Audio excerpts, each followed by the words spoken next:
सलीला माँ नर्मदा, जिसमें आस्था है, विश्वास है। इतना ही नहीं, लाखों करोड़ों लोगों के अलावा प्यास बुझाती है खेतों की भी। अब कितनी पवित्र और पावन है माँ नर्मदा, आइए देखते हैं इस सफर में। तुरंबुलीन दीन मीन दिव्य संप्रदायकम कलो मलोध भारहारी सर्वतीर्थ नायकम शुभ स्यः कच्छ नक्र चक्रवाक शर्मदे नमामि देवी नर्मदे नमामि देवी नर्मदे। कलयुग के समस्त पापों को हरने वाली, समस्त दीनहीनों को स्वर्ग देने वाली, इंसानों, जानवरों और पक्षियों को सुख देने वाली देवी नर्मदे, तुम्हें बारंबार प्रणाम है। इसके किनारों पर बैठकर अनेक ऋषि मुनियों ने कई रचनाएं की हैं। नर्मदा के पावन किनारों ने कई साहित्यकारों को भी प्रेरणा दी है। लेकिन सदियों से अपने आंचल में कई पीढ़ियों को पालने वाली मां नर्मदा आज दुखी हैं। और ये दुख किसी और ने नहीं बल्कि उस इंसान ने ही दिया है जिसे उसने अपने उपजाऊ किनारों पर पाला पोसा है।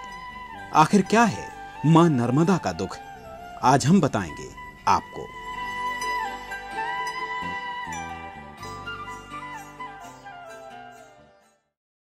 सर, आपने नर्मदा जी की परिक्रमा की, घाट घाट आप गए, तब आपने जो नर्मदा की स्थिति देखी उसके बारे में कुछ आप अपना एक्सपीरियंस बताएं।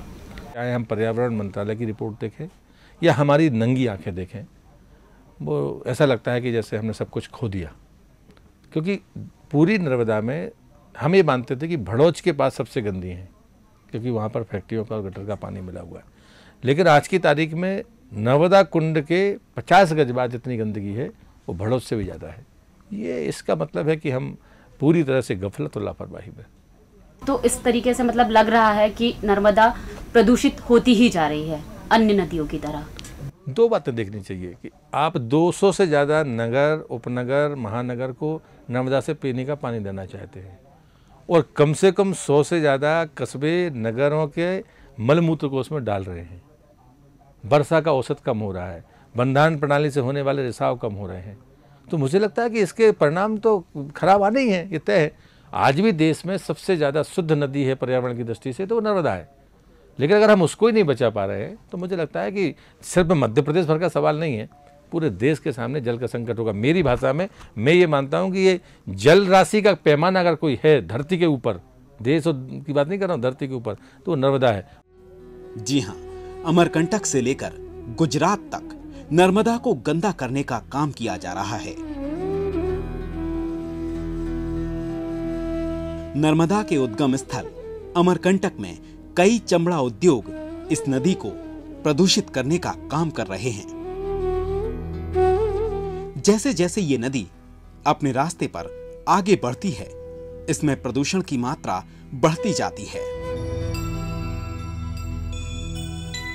नगर पालिकाएं हों या फिर जिला प्रशासन, सभी अपनी जिम्मेदारियों से मुंह मोड़े हुए हैं। लेकिन देर अभी भी नहीं हुई है। आज भी रिकॉर्ड बताते हैं कि नर्मदा देश की दूसरी नदियों के मुकाबले काफी साफ सुथरी है। नर्मदा में जैसा आपको बताया कि नर्मदा में प्रदूषण जो है मुख्य रूप से सीवेज के कारण है और एग्रीकल्चर के कारण है। वहीं पीसीबी के क्षेत्रीय कार्यालय के संज्ञान में ये बात लाई गई तो वे संतुष्ट नजर आए। उनके अनुसार कोई भी प्रदूषित पानी नर्मदा में नहीं मिल रहा है। जहाँ तक वर्धमान फैब्रिक का सवाल है, उनके द्वारा अनुपचारित दूषित जल की नीवी परिस्थिति परिसर के बाहर इन निरीक्षणों मॉनिटरिंग के आधार पर कभी भी नहीं पाया गया कि इनने उसके बाहर किया हो नर्मदा नदी में जा रहा हो। जहाँ तक एसपीएम का सवाल है तो उसमें वो अपग्रेडेशन की उसमें है, मगर उनके द्वारा भी अनुपचारित जो दूषित जल है, अनट्रीटेड जो जल है, वो नर्मदा नदी में नहीं छोड़ा जाता है। हर साल मनाया जाने वाला नर्मदा उत्सव भी इसकी एक मिसाल बनकर रह गया है।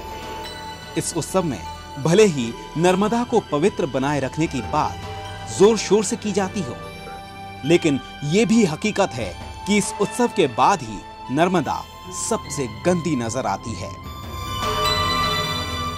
नेता लोग आए नर्मदा जी में खड़े होकर कसम खाई, ईमान खाया, पैसा दे यहाँ कर गए, यहाँ के स्थानीय नेता प्रशासन सब उसको। नर्मदा की सफाई के लिए होने वाली सरकारी कोशिशें भी दिखावा ही हैं। आलम यह है कि अधिकारी इसकी सफाई के लिए मिलने वाले करोड़ों रुपए खर्च कर चुके हैं।